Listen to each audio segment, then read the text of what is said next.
So now we have seen how the reachability analysis performed in the planning graph can be used to compute some simple heuristics. But the problem with A star that remains is that it uses exponential memory. And to address this problem, another algorithm has been developed which I won't introduce here, which is called iterative deepening A star. This algorithm is also very good, and specifically it uses only very little memory.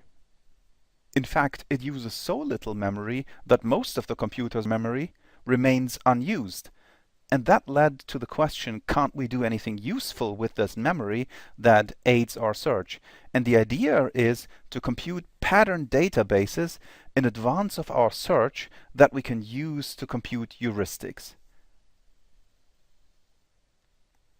I will now use the 8 puzzle to illustrate the basic idea behind pattern databases. In the 8 puzzle, we were given a configuration of tiles on a 3x3 grid, and we had to achieve a specific other configuration by shifting the tiles around. There were 8 tiles, and they were numbered 1 through 8. And one way to simplify this problem is simply to remove the numbers from some of the tiles. So we see some of these tiles are marked with a star now, and we've marked the same tiles with a star in our solution. What this means is we still have to get the tiles 1 through 4 into the correct positions, but we can't tell where the other tiles are. As long as there are tiles with a star, those are in a correct place and therefore form a solution. It should be clear that this problem is simpler than the original problem. In fact, it's a sub-problem of the original problem because we only need to achieve a sub-configuration. But what is important here is that the cost of solving the sub-problem, the one where some of the tiles are marked with a star, is less or equal to the cost of solving the complete problem, so the original problem we're trying to solve. And if that is the case, that means we can use the cost of solving the sub-problem as an admissible heuristic for the cost of solving the overall problem. The problem remains, to solve the sub-problem we still need to do search. It will be in a smaller search space, but in general search is expensive, and we want to avoid this.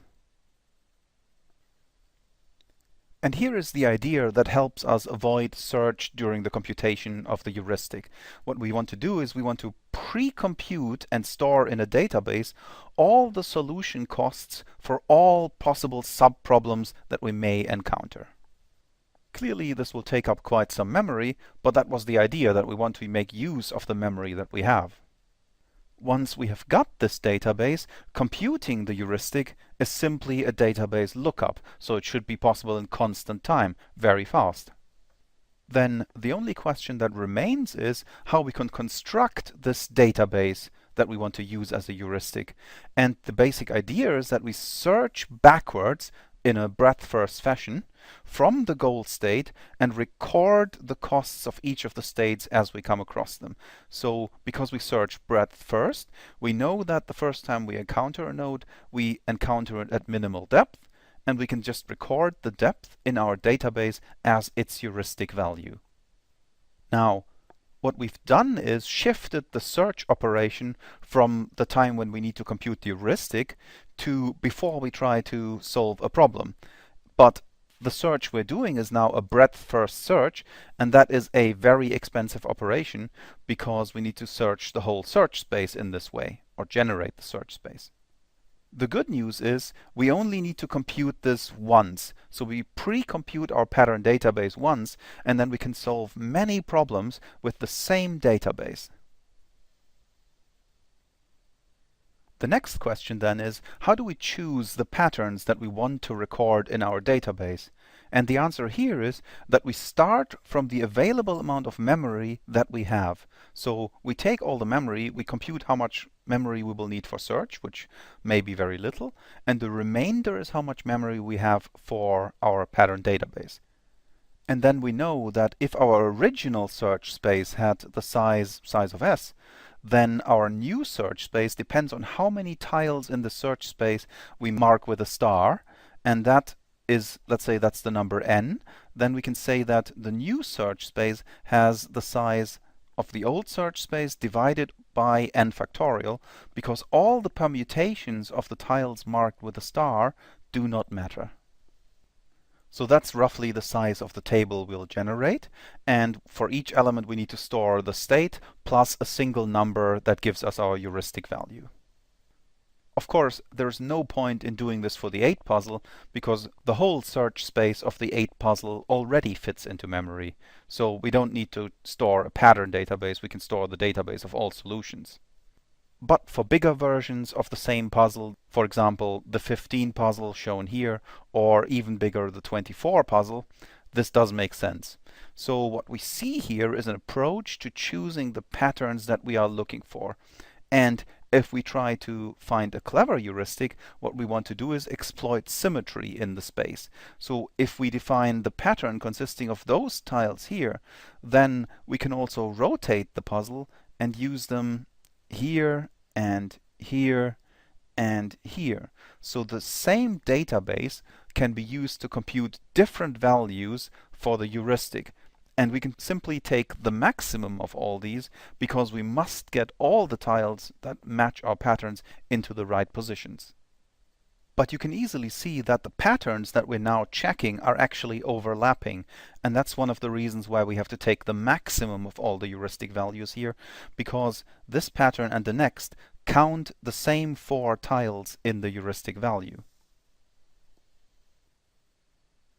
And I've just given you the answer to the first question on this slide, which is, can we add the values instead of taking the maximum?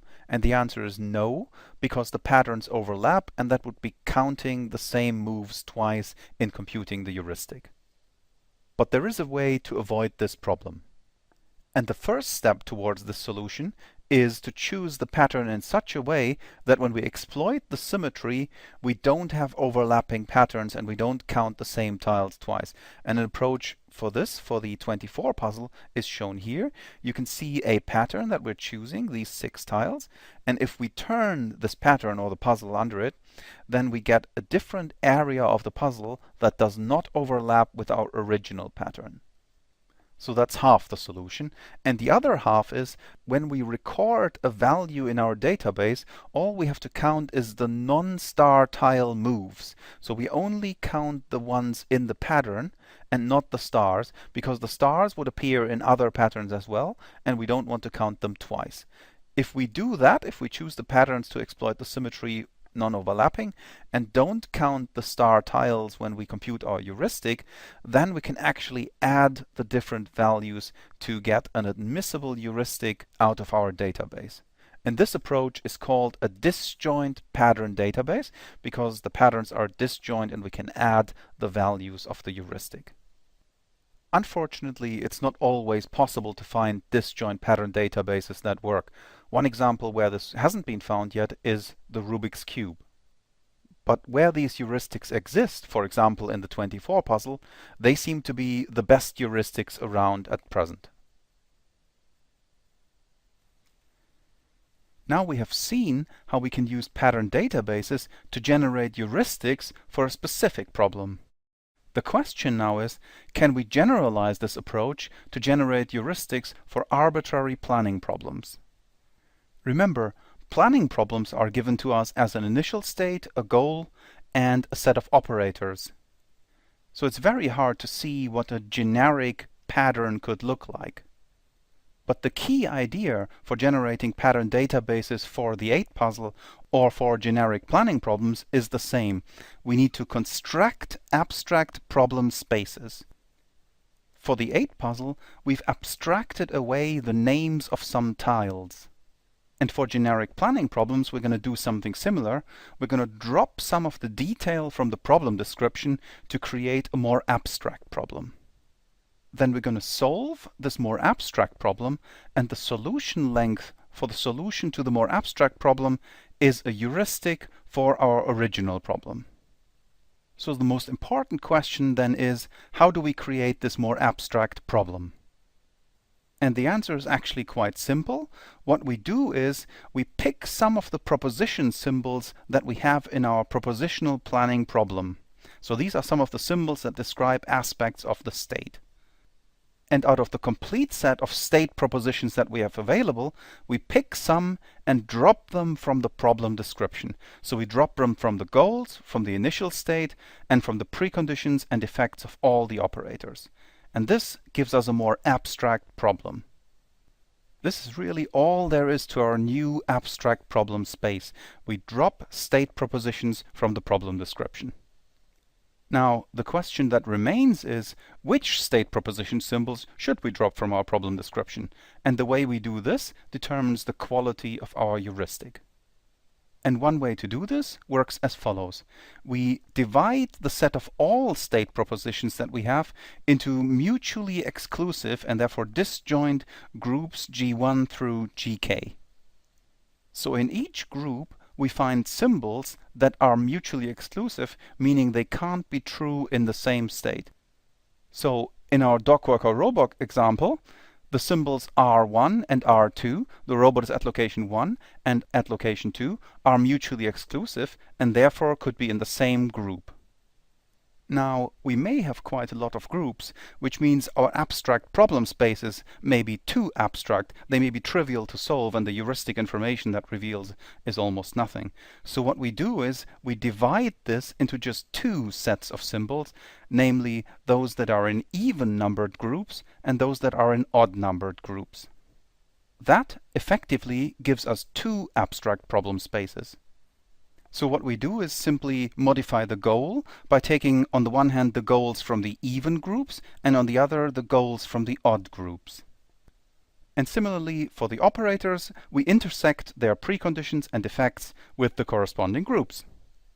This gives us our abstract problem spaces, and now we can construct our pattern databases. We pre-compute them as we did for the 8 puzzle. That's how pattern databases can be used for arbitrary planning problems. And the result that we get from this is a heuristic that computes in constant time because it's just a hash table lookup. And also, the pattern database that we get with this approach is disjoint, so we can add the two values that we get from the even and odd groups. The pattern database is, of course, still slow to compute, but reusable, so we can use the same database to solve multiple problems.